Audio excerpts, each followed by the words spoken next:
Blog Talk Radio.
And to even say I'm on tonight, well, that's an understatement. It's been that kind of insane day. But we're here, and life is good. Didn't get to run my numbers until I got home this afternoon, and then my other computer decided that it was going to have a brain fart, so I've been fighting with that. Plus, the show didn't want to start up right, but, you know, it happens with live radio. But, ladies and gentlemen, we are 2,302 listeners away from 100,000 listens worldwide.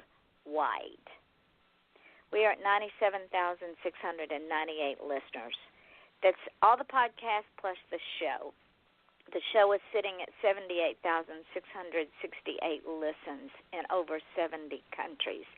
And our biggest listening audience just on the show is Australia, and that's where the Teskey brothers are from. And they sound like they should be on the corner of Bourbon Street and the Big Easy, because they are like Eric Clapton, Johnny Lang, B.B. King, Robert Johnson, all the great blues wrapped into one nice, steamy, hot, handsome package.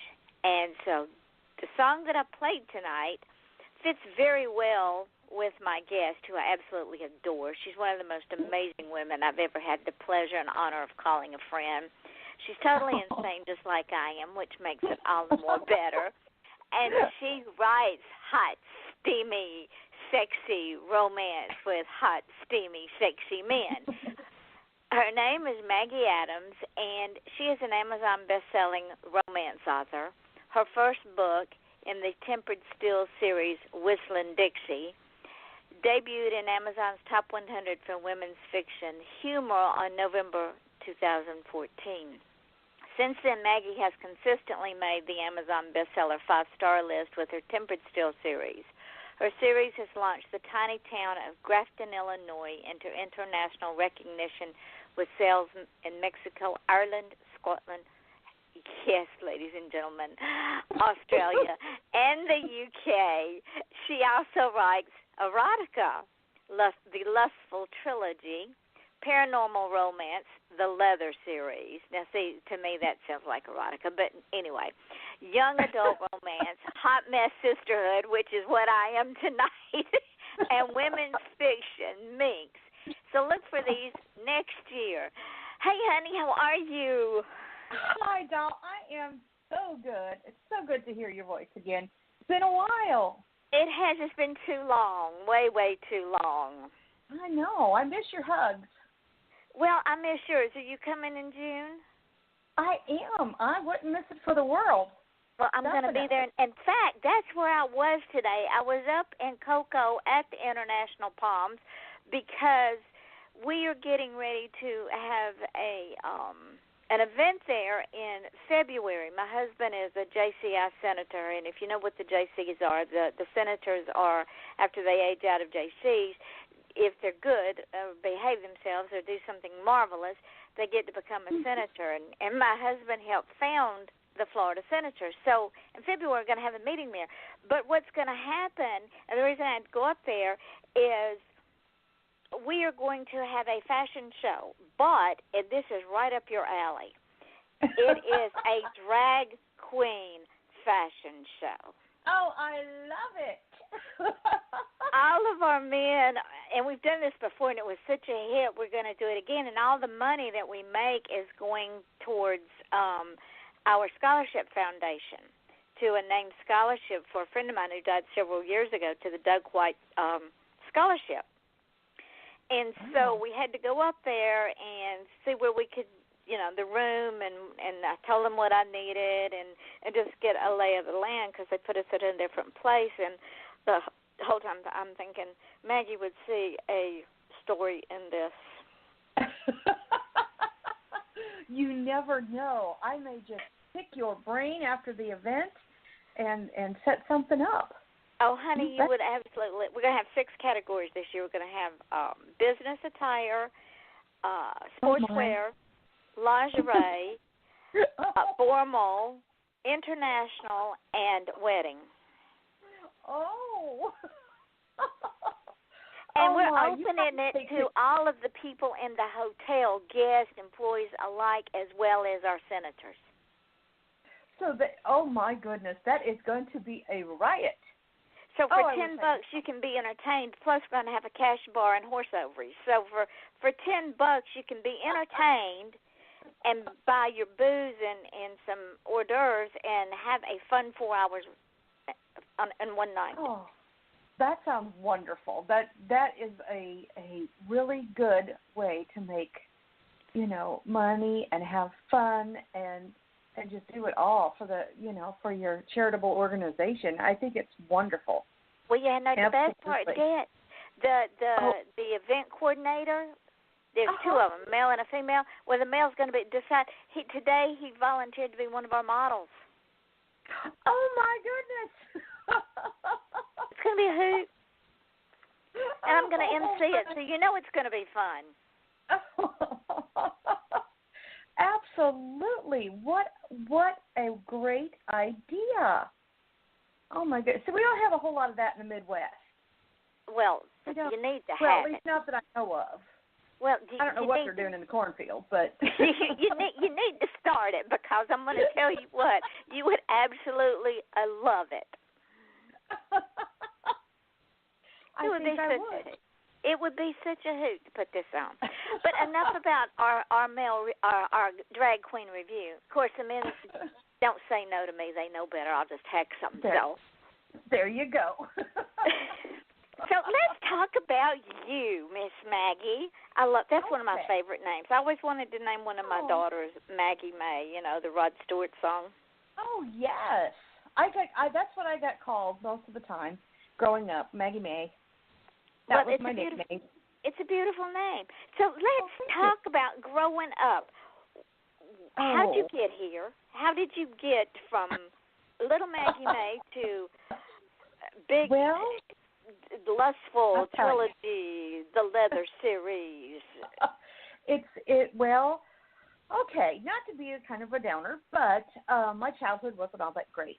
My mother was a suicidal epileptic, and my father at one point weighed over 700 pounds. And I had two younger brothers, and so we kind of just sort of took care of each other. But when I could escape and have a little time to myself, I went to the library, and I was allowed to go to the library because our little small town library was upstairs from the police station. There you go. They figured I was safe. But I always loved to read. I would escape, and I always wanted to, continue the stories if I really liked them. I wanted to know what else happened. And back then, you didn't have a whole lot of series going on. They were mostly standalones. But the librarian introduced me, to my very first romance novel when I was, 13 or 14. And it was Kathleen Woodiwiss, and it was The Flame and the Flower. And I read that, and I was hooked. Because I loved history and the historical romance portion of it and everything, and it was beautifully written. And so I would just go there and escape for just a little bit, and then go back home and then think about it and write more endings to it. What other adventures did they have, or what other things happened, or whatever. So I was always writing. But I guess, you kind of put it aside because life takes over. And I did finish at college. I did get a degree in creative writing, and I thought, well, I'll be a journalist. Well, I'm not really good at it because I don't like to cover really bad things, and I really don't like to talk to people about, in their face kinds of things. I'll talk to them about interesting, fun stuff. So journalism wasn't exactly for me. I couldn't quite do that tough stuff. But I had a family, and I wanted to stay home with the family, so I started a daycare. We lived across the street from the school. So I did that, and while the kids were taking a nap, I would continue to read my romance novels and finish endings in my head or whatever, and then sometimes I get angry and think, well, I can do better than that. And my husband said, well, give it a shot. Why don't you? So I did, and that's how the Tempered Steel series was born. It actually came about from an actual event that happened in 1993. The Mississippi River, we're near the Mississippi, near St. Louis, Missouri, it overflowed its banks, and what the old school would call the 100-year flood, but it was devastating to a lot of folks all the way down, all the way down to New Orleans. And one of them was my hometown, which was Grafton, Illinois. And we had just moved, my husband and I and our children had just moved, funny enough, to a place called Highland, Illinois, right before the river overflowed. So when it was all said and done, my family was still there. So they would tell me the stories of what they had to do after the flood and during the flood and how they got about getting just your basics, groceries and things like that, because they had one small road that could get them up and around the bluffs, and everything else was flooded. And when I say flooded, I don't mean flooded like, you got a couple of feet of water it was 30 feet over flood stage. Oh, my goodness. It was literally on rooftops. And, but we're, if you live on the river, you're a determined, stubborn bunch. So the community was determined to rebuild. And I thought, what a wonderful story to watch them and to help out and to get all this down on paper. And being the romantic that I am, I had to add some romance to it, And so I did, and that's how Whistling Dixie was born. And then I sent it off, thinking my best Harlequin query letters were perfect, and I got 177 rejections. I understand that. I could wallpaper my house with the rejections I got. Mm-hmm. Yeah, it was, and they were very kind, and they weren't just form letters. Some of them were, but some people actually said, we just don't know where to put you, because there was a formula for it. And I wasn't going by formula. I have romance in there, but I have comedy, and I have suspense, and I wrote life. I wrote some of the things were happening, and then took it from there. So I kind of put it away, and at that time, I put my little typewriter that had a floppy disk memory with it, and put that, after I printed it all out in a great big 5-inch binder. There were 4 stories, one for each of the brothers, and there were 7 brothers. I did one story, and then I combined 2 and 2 of the brothers, sort of an interchangeable story. Well, put it up, raised the kids, and when my son, I guess, was a senior or so in high school, he's like, Mom, you need to get that out. We've learned about self-publishing and all the new things on the internet. You need to do it. Well, I didn't really think too much about it until I was spring cleaning, and the binder literally fell on my head. It was up in the closet, and it really hurt because there was a lot of pages. Well, but that was a sign, right? That was a sign from the character saying, "Hey, dumbass, if you can't listen to your son, we're going to get your attention." That's it, exactly. I thought, well, apparently, because it had sat up there for, I wrote it in 95, and it was 2005. And, 10 years. And it sat there. And so not only did I get, clobbered, I got dusty clobbered. So I said, okay, show me how to do this internet thing. So, and I'd only used Facebook or any of those things just to catch up with my nieces and nephews. Now, to back up just a bit, I started with the story of 7 brothers because my husband comes from a family of 10, and there are 7 brothers. And I took one good trait and one bad trait from each of them, and I put that into the character. Yeah, in the books. Well, now we still, all this time later, they're still fighting over who they think they are, and I won't tell them. But anyway, so I got it all, got it down, dusted off, and had to update quite a bit because now, cell phones and all of that were prevalent, a computer and internet and everything going on. So once I got all that done, I actually had to retype it back into the new computer because computers didn't have floppy disk anymore that I had saved it all on. So I literally did it all over again. And when I got the first one finished, I had to figure out what to do about a graphic design, person for cover design and that sort of thing. I didn't really know how to do it, but I talked to my sister-in-law who happened to know a girl that she went to school with who was doing it, and she would ask her. Well, it turned out to be Kim Killian of the Killian Group. And so she does a lot of book covers and formatting and all. She's one of the top people.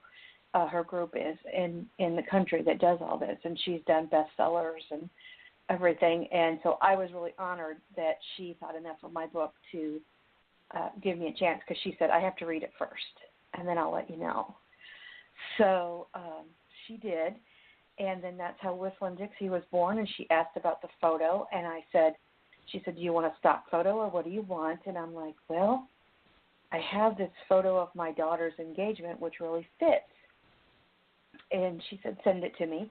So I did, and she said, it's perfect. It's absolutely perfect, because my daughter's 5'2", and her husband is 6'4", so she's standing on an old artillery box, an old little box that held bullets, and got her cowboy boots on, and she's giving him what for in the picture, it looks like, and that was how Whistling Dixie was born. And then when she edited it, we talked about the other books that I had done, or that I was going to do, and she said, don't limit yourself. Why just do 4? Do 1 for each brother. Wow. So that's what I did. Yeah, so I just expanded on it. And after the first one, I really didn't do any, I guess I just hit it at the right time, I suppose, because I didn't really know anything about marketing or any of that business, or really even a lot of social media. But it did well. Like you said, it hit. It debuted at number 83, and then got all the way down to, I think, 61 on the first week in Amazon. And all I did was I put it out there, and I put it on Facebook that I'd written a book, and I sent them. I had the little link there, and if you'd like to read it, here it is. And then I had the book cover, and it went boom. So I was very honored and privileged to be able to do that. And since then, it's been kind of crazy. I didn't think about the fans. I didn't think about, what am I going to do for marketing for this, that, and the other, and all that. I was just ecstatic that I had done it. That after all of that, it was out there, good or bad. No matter what I could say, I had done it. And then I started getting these emails and comments from fans and readers, and saying, we love the recipes, we love the home family feel of it.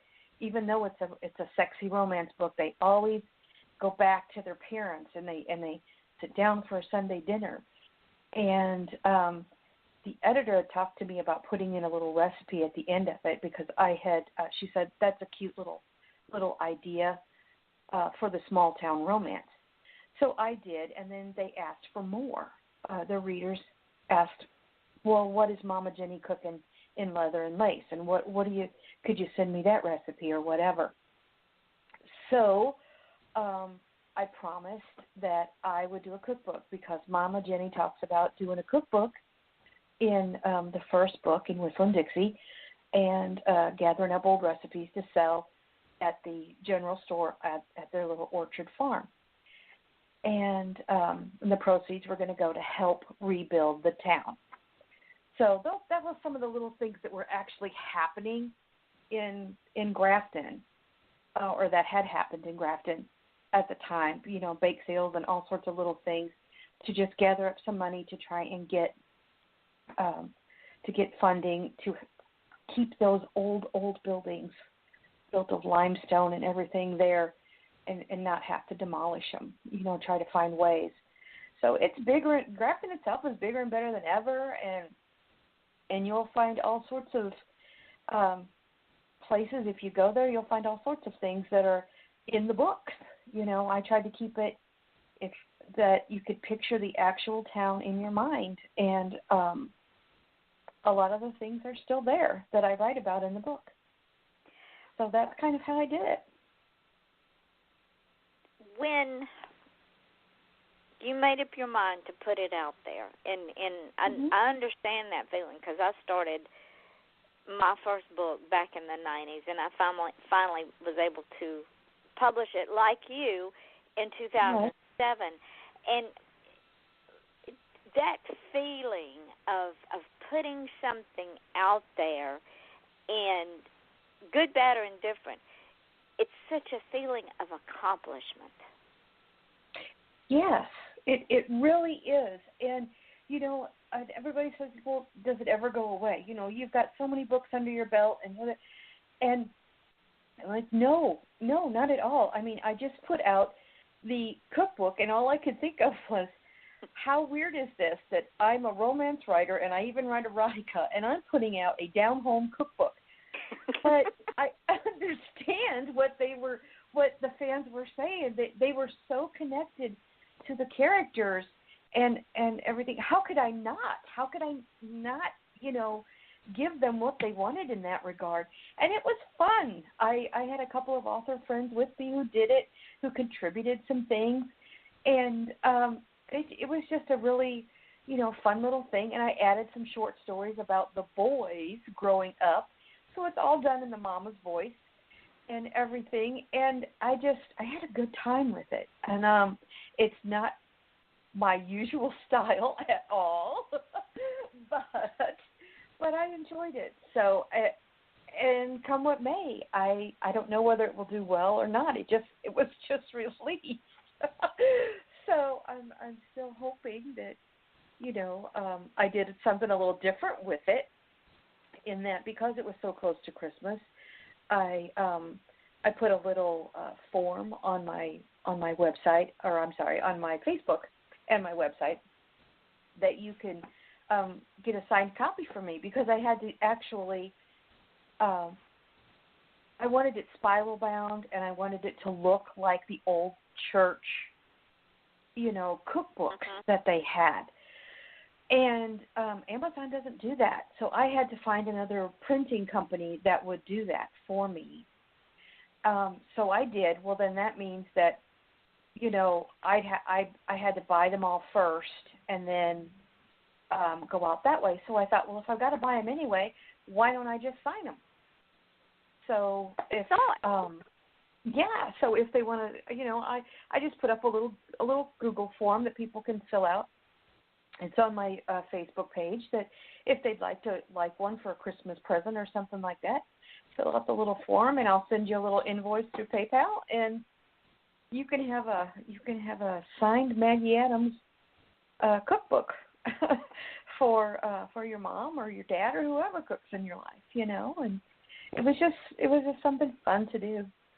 So, but I don't know. My daughter says I should do a lot more, and I'm like, oh, I think I need to go back to writing romance for a little bit. Yeah, let's don't be doing more cookbooks now. You got to do romance with an erotic edge to it.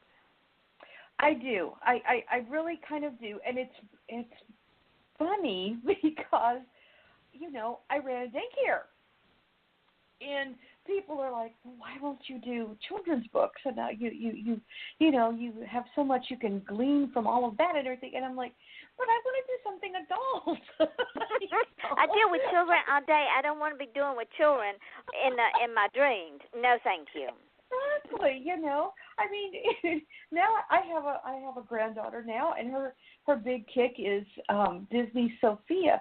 So I've got Sophia the First running through my head all the time, you know, because she loves that show, and she'll hum it and sing it, and you know, but I needed something that was adult and that was me, because when you run a daycare in your home, it's for me it's 6 a.m. to 6 p.m.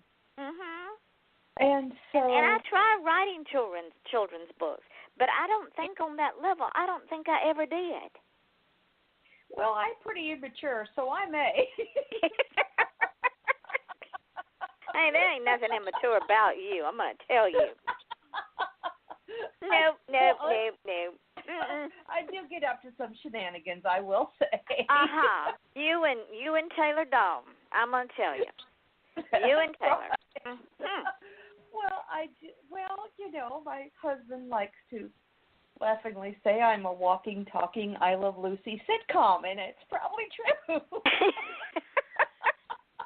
Now, ladies, I'm going to tell you, this woman is absolutely magnificent. The first time that I met her, we had communicated on Facebook before the event, and I wasn't sure I was going to get to go because of my husband and a lot of other factors. But I wound up able to go. So I put it out there that I was going to get to go. Well, between Maggie and Taylor and Julie Morgan and Sherry Rensler, I was mobbed when I got there. Lord, gosh, I was so happy to see you. I was happy. It was so much fun. It really was. It was, it was really a lot of fun, and I can't wait to do it again. I love those book signings and those kinds of events that you feel like you're just coming home. You're coming home to see all your friends and your family and the people that love you, and you don't have to pretend. Yeah. Oh gosh, I'm not any good at that. Me either.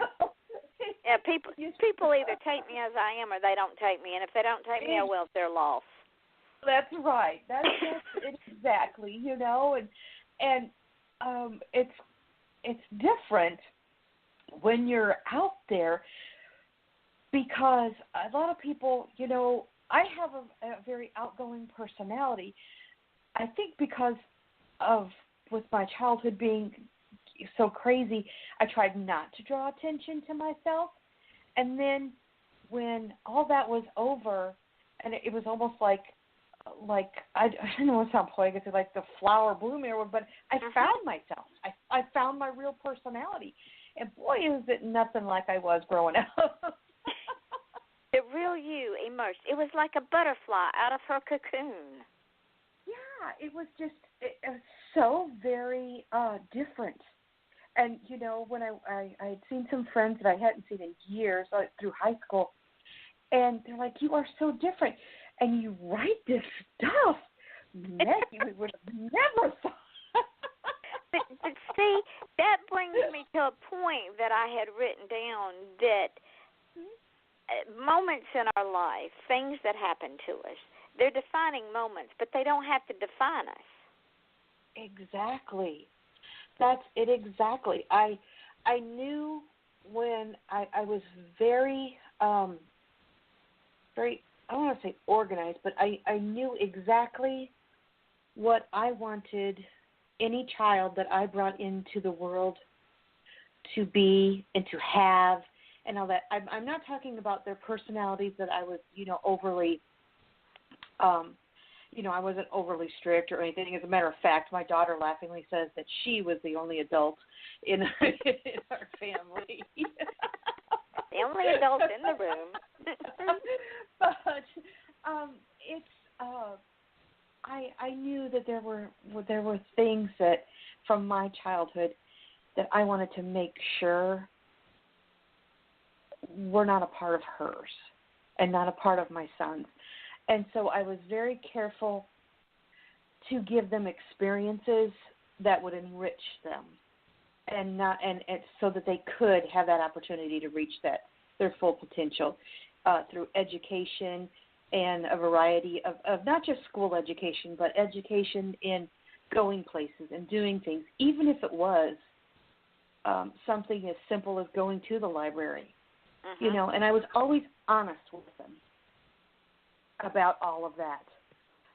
I was always very honest with them about my life and growing up and everything, and they knew what a library meant to me. They knew what books meant to me, and I fostered that love of reading from both of them.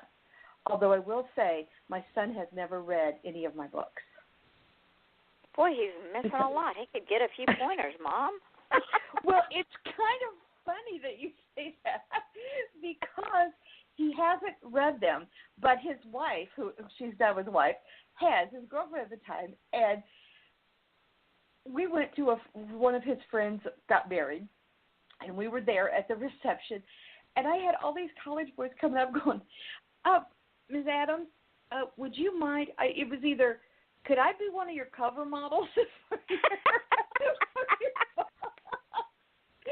I'm like, oh no, honey, take your shirt off. That is too funny. And, or I get Ross said if I had any kind of a sexual question that it would be okay if I asked you, and I'm like, what? So yeah, apparently I was the little celebrity, the sex talk celebrity. I felt like Dr. Ruth. Well, but the thing about it, they were comfortable enough to ask you if they could ask you the question. Oh yeah. Oh, absolutely. And well, and they knew you would be honest with them. Sure. But of course, they had to have a little, a little liquid whatever, a little bit of liquid courage there, to do so. It was just really funny, that they would do that. Now, my daughter, she is one of my beta readers and proofreaders, because she's very organized in that way, and she can do a line by line and all that, where I can't. I am horrible at editing anybody. Even if I do proofread other authors or whatever, they ask me to read their work, I get involved in the story. So I guess I would be more like a content editor. If I see something that seems like a hole in it, like I don't understand where it went from here to here, I can pick that out. But just line by line trying to find grammar and all of that stuff, nope, I get too involved in the story. I just don't, I pass it. It just goes right past me. She's more analytical. Yes. Oh, she's very logical. She laughingly says too that I am too old to be this naive, and I said, you are too young to be that critical. And that brings me all the way back around to, we are the brand. What we sell is not the brand. And this is where people sometimes get confused. Oh, your books, that's your brand. No, our books are our product. We are the brand, and you have a unique brand, and I absolutely love it. Well, thank you. So do you. I guess that's why we hit it off so well, is because we both know that we are unique. We are unique. And ladies and gentlemen, if you see anything with hot lips on it, that's Maggie's brand. It is. Oh, I had to laugh because I went to a book event called PennCon. It's here. It's in St. Louis, Missouri, and it's the biggest one in the area. And I think this year there was like 178 authors. Oh my Lord! And it was huge. It had 2 huge ballrooms. It was just huge, and it was lovely. But again, it didn't have that I'm home, everybody happy. It was more of a professional. And just not. It was very nice, but it didn't have that push. It was a hoity-toity. I'm in my world. Don't bother me. A little bit. Oh, you know what I would have had to have done, don't you? You know me. Well, I just walked around and passed out my Hot Lips business card and said hi. How y'all doing? How's your mama and them? But, they were all very, very nice and everything. But I had to laugh because one of the ladies, she's a friend of mine, but she was, they were looking for me, and I could hear them in the next row. And I thought, oh, there she is, and I'm putting stuff up the day before.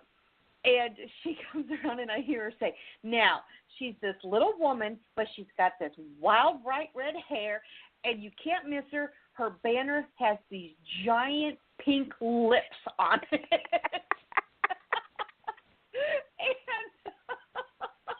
and I turned around and I said, Jasmine, I'm here. And I said, big wild red hair, huh? And she's like, well, you got to admit, hon, your lips. I know. I said, and I fashioned those lips either from my own, that are on that banner. And I said, but I'm not for sure whether I put the lips on there because I have those kinds of lips or because I have a big mouth and it's always going. But see, nobody else in the entire 2 ballrooms had that banner, that brand. Oh, no. It's unique to you. It is, and it was, and it was the only 8 foot tall one too. See, Everybody was about 6 foot tall, and I'm like, that's all me. Go bigger, go home, darling. Exactly.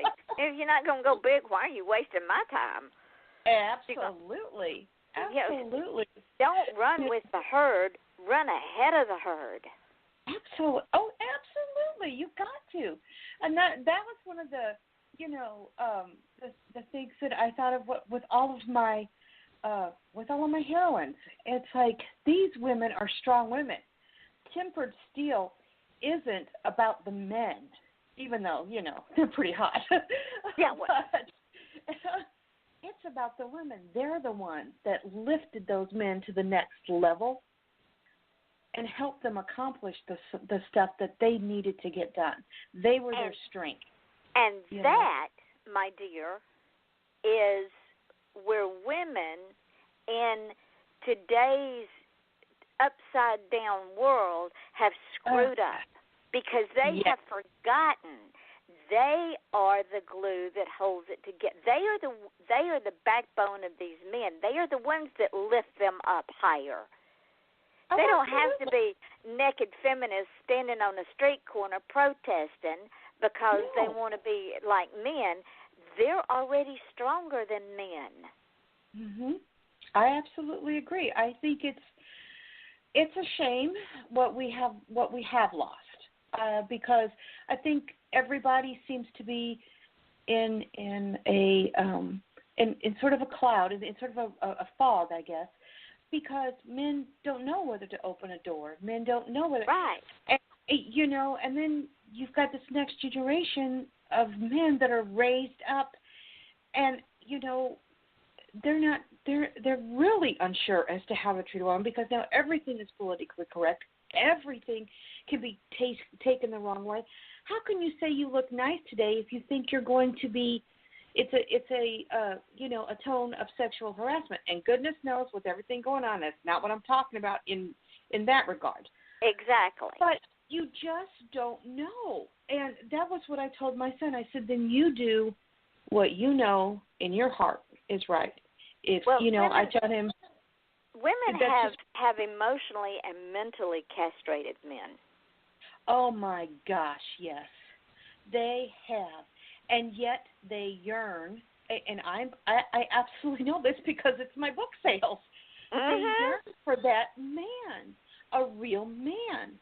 And yet I was like, well, and they need to be real women. Yeah, then you cut them off at the knees.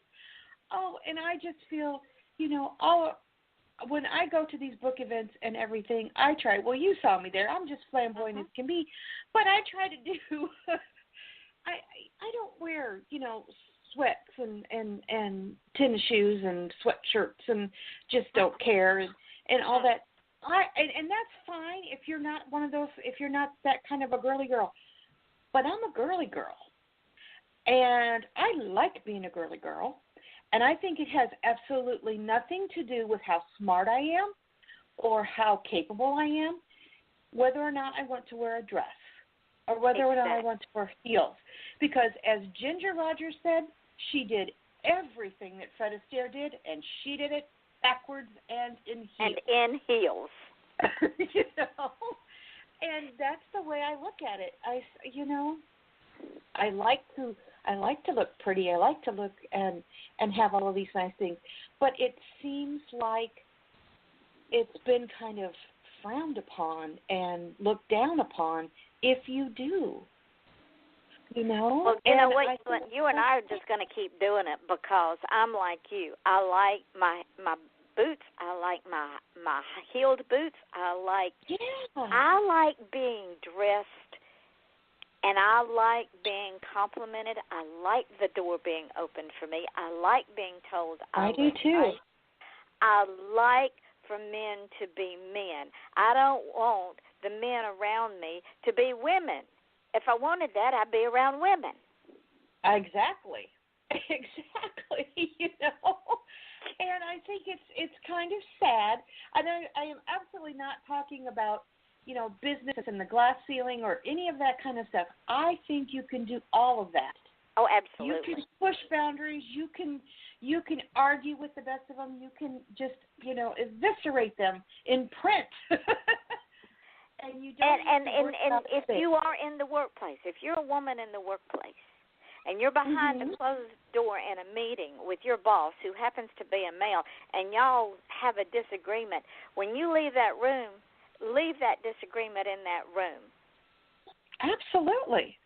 Don't be carrying no grudges and revenge and I'm going to get him. And now that's because if you want to work in a man's world, I'm sorry, ladies, that's just the way it is. If you're going to work in a man's world, then you've got to think like a man in that respect. You have the fight, you have the argument, you have the disagreement, shake hands, go back to your desk and go have a beer later or something.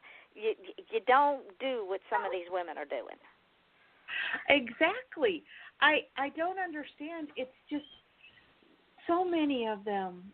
Of women have lost that. I don't think it detracts anything from a woman to want to look and appeal, be attractive and feel good about it. It's just like, when you're putting on, you put on your bra and your panties and they match and it gives you that extra little glow. Well, it does for me anyway. But, it's just feels like, ooh, I feel pretty. Okay. And I know I feel pretty from the inside out. So you might not know it, but I know it. That's right. Nobody else has to know but you. It gives you that extra little spark of confidence. And if you're got that bra and panty on, you're pulling on a jumpsuit because you're a trash person and you're taking out the trash and you're picking up all the everybody's other stuff, and it does not matter. No. Because when all that comes off and everything, if you want to be a girly girl, you're a girly girl. I don't care. It shouldn't. It's like they, in order to push up one segment of the population, they feel they have to bring down another. And you don't. You don't. There's room for everybody. And now they want everybody to be, oh, well, we have to love everybody. We have to do this. We have to do that. I'm like, great. And there's no more bullying. You shouldn't bully. You shouldn't do this. You shouldn't do that. I'm like, well, you say that on one hand, but then in the next breath, you're talking about how you hate this person. Exactly. So, you can't have it, but you can't have it both ways. You really can't. You got to be one way of the coin or the other. I mean, a two-headed coin is only worth something to flip at a football game. That's all it's worth. There you go. Come on, people. Well, that but is yet, so very... and women are, present company, of course, excluded, but women in general are hypocrites. I do think so. Yes, they want it. They want it all, and then when you give that to them, well, it's either not good enough or they've decided they want something different. They can't, I think that's a product of society. It's more of a learned behavior, I think, because I was raised, like I said, it wasn't easy, but I had my grandma, and she was Southern Belle. And she raised you old school Southern Belle. She did. It was yes, ma'am, and no, sir, and I still to this day. And the things that she taught me, I knew were right. You just knew in your heart. And I've never, people say, oh, well, you're too nice. You're too nice. You're just. I've never felt that I was too nice. I've never felt that there's any reason not to be nice. See, I'm nice until it's time not to be nice, and I can tell someone how to go to hell, and before I'm done, they're asking for directions and shaking my hand, but I never tell them go to hell. I mean, but they're shredded when they're on their way. But I am learning. I have thickened that skin. My soft, supple skin is getting thickened by what's going on in drama and stuff that happens in the book world. Because I was pretty isolated. I mean, you run an in-home daycare in a small town. Yeah, really, and everybody knows everybody. But I think we need to go back to men being men and women being women, and that doesn't take anything from either sex. It's complementary. Yes, I absolutely agree. You know, when they have with all of my stories, like I said, the women are strong, and the men aren't. They don't feel emasculated because of their strength, because of the women's strength. They feel uplifted and supported and helped. And they say, oh, well, real men don't need help. Oh, no. Oh, yeah, they do. Real men know when they need help. And a real man is confident enough to ask for it.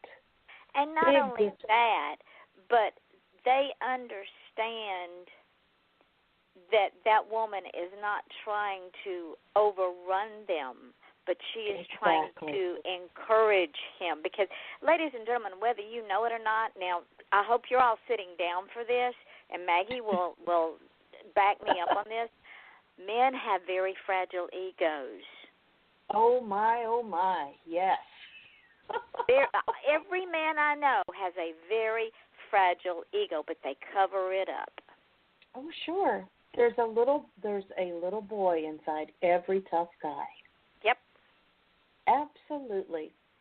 And it's like, you know, I laughingly say I have a little blog every once in a while on my Facebook page that I'll have Adventures of Attractive Over 40 Man because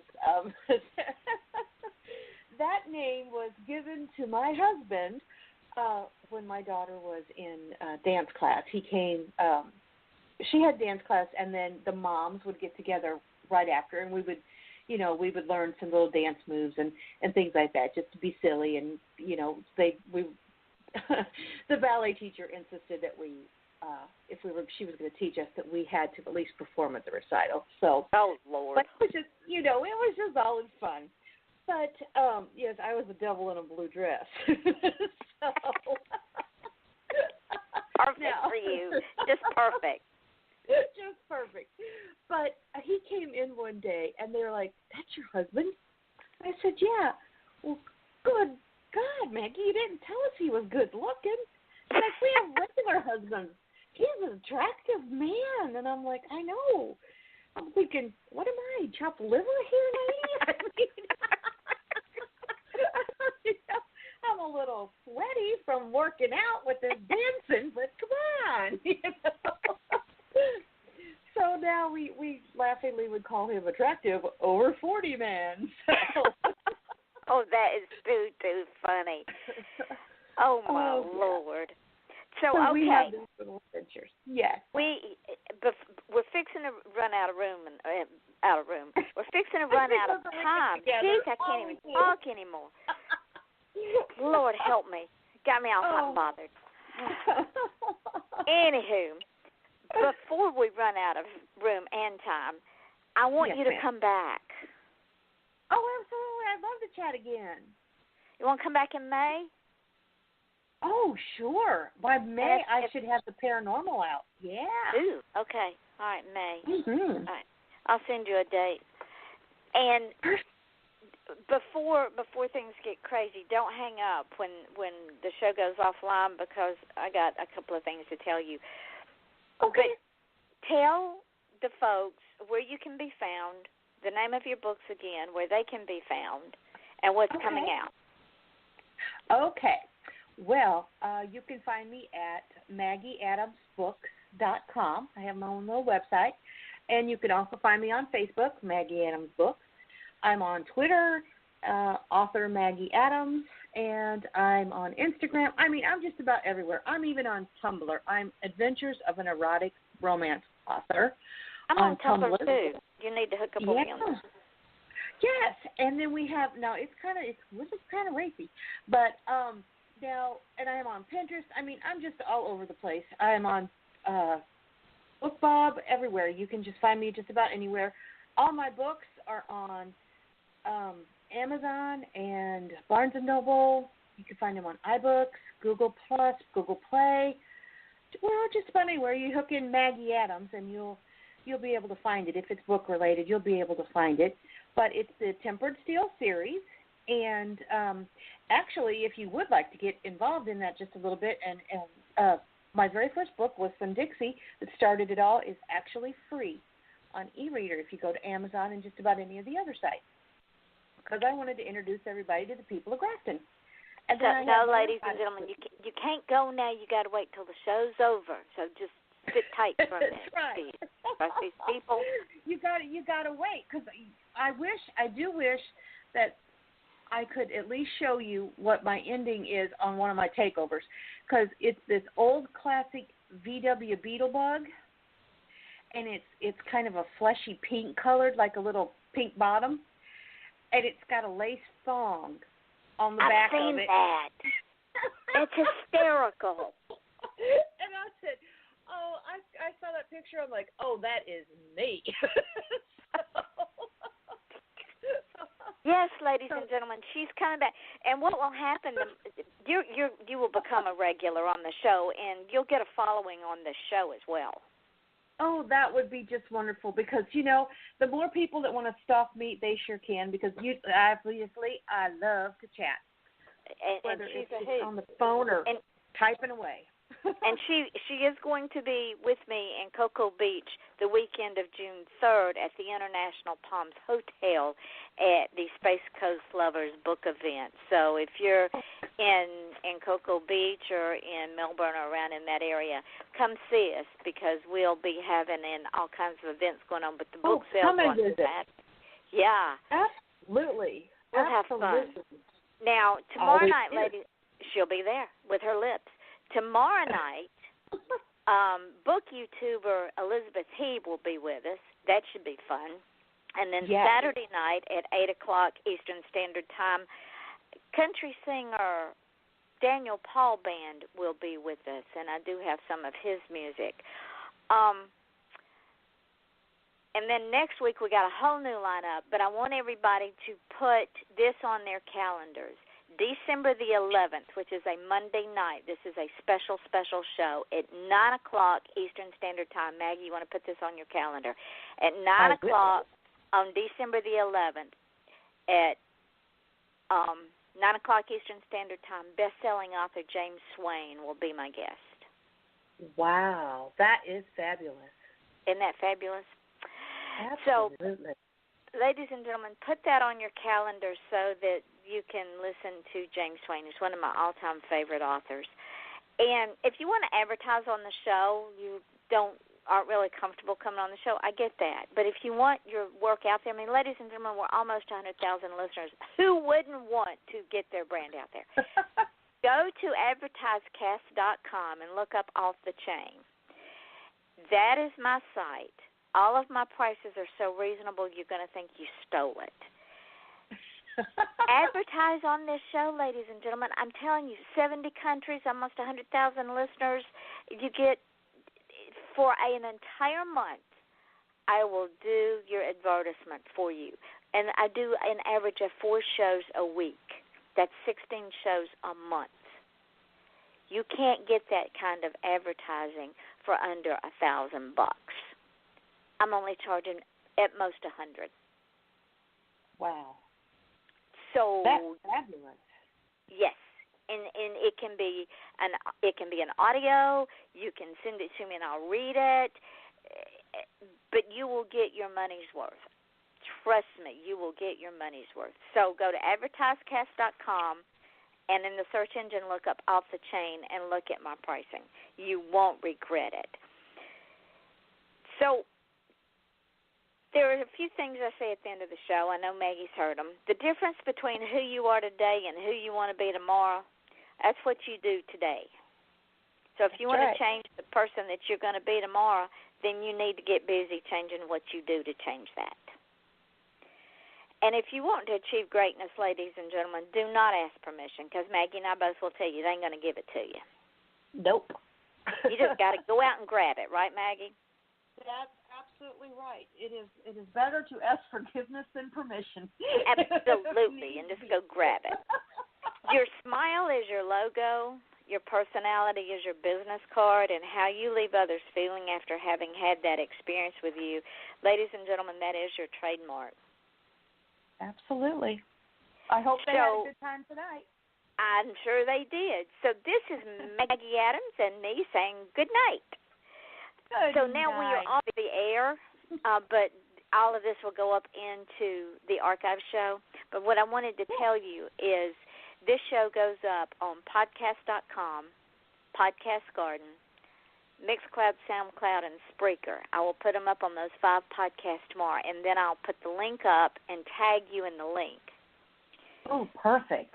My gift to you is to take this show, which as soon as we get off the air, it will archive up. When it archives, I will also put the link on my page, and I'll tag you in it. And I will hashtag like I always do. But I want you to take all of this and use it. Oh, you are so sweet. Thank you. Honey, it gets better than that. This show automatically goes up on iTunes, FM.com, TuneIn Radio, and my YouTube channel. Oh, wow. That is amazing, Yvonne. I do not know how you manage to do all that stuff. I am still floundering around. Oh, my goodness. That you are just a wonder. And that is the way to go. YouTube and all that. Big stuff's coming up with that. So I think people are... What I will do is I will also dig up those links and send them to you. And if you, once this thing goes up and you Google Off the Chain Maggie Adams, you're going to see it in places that I don't even know how it gets there. Wow. That's awesome. Other people have taken this show and put it either on their sites or on other podcasts, but this show is everywhere. That is just amazing. I am just so eternally grateful to you, sweetheart. I just can't even express how wonderful it was to meet you. So when you start getting sales from Japan and Sudan and Egypt and South America, Portugal, Spain, Greece, Italy, that's just the ones that I can remember. New Zealand. That's amazing. That's because of this show. That is just amazing. Oh, my gosh. So, yes, ma'am, you are now a regular on the show, and I will be sending you some dates. And well, you do it because I had such a good time. It was a hoot, wasn't it? It was. It really was. And I love talking to like-minded people because, goodness knows, it's hard for me to find a like-minded person. Well, even when I have people on the show that disagree with me, we still have fun. Absolutely. Absolutely. But, gosh, it was good to be talking about how to be a girl. Yeah. I like being female. I like being a female. I do, too. And and some people say, well, I don't like a man looking at me that way. And I'm just like, well, I don't understand that. I don't either. I mean, when you get 66 years old, and even the young ones look at you, you're going, yes, you still got it, bitch. That's right. That's right. I think I don't understand. I don't understand. I don't mind being a sex object. Please, that's right. Put me on that pedestal. That's it. Absolutely. I love it. Take a picture. I'll pose. We will too, and but you know what? I think it is more than even what we look like or whatever. That may give you the glance, Right. But it's the attitude. And honey, you and I both got attitude. We got attitude. It is that that whole aura of just being confident and being a go-getter and knowing what you are, yep. knowing and it's not really teachable, but no. it can be learned, You know? And the thing is, a lot of these women, sadly, who are doing the things they're doing now to get that attention, they don't have that confidence that no. I am comfortable with who I am. It's taken me a long time to get there, but I am comfortable with who I am, and I am very successful in what I do. Right. So I'm flaunting the hell out of it. Absolutely. Absolutely. And that's what, you know, they say, oh, well, you shouldn't toot your own horn. You just, bull. Who's going to watch me. I toot my horn and jingle my bells. I'm good. Exactly. And I love doing it.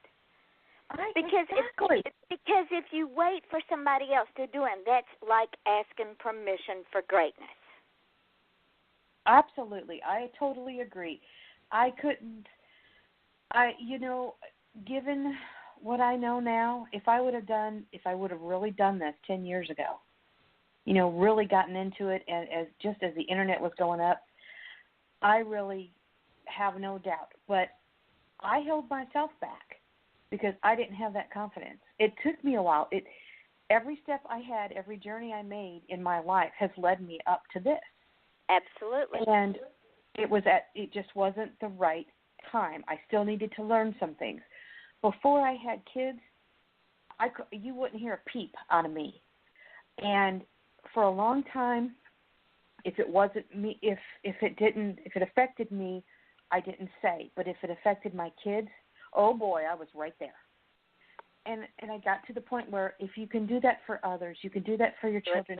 You should do that for yourself too. You know. Wind us up and watch us go. That's right. Absolutely. Absolutely. But, well, I guess I better get off of here because I'm packing. All right. I'm heading to Branson, Missouri. Well, be careful, and I will send you a date and get you hooked up for May and watch for the link to go up, and then I want you to take it and promote it everywhere. And then tomorrow I'll put the other 5 links up.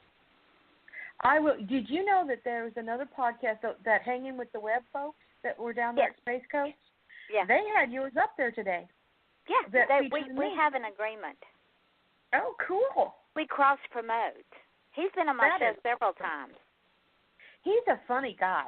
And Sage called me a couple of I guess it was a couple of months ago because they were doing a promotional thing or something, and I agreed to do it, you know, with them. And then we got to talking about PennCon up here in St. Louis. I said, you guys need to come up here. This would be awesome for the authors out here because there's a lot of them.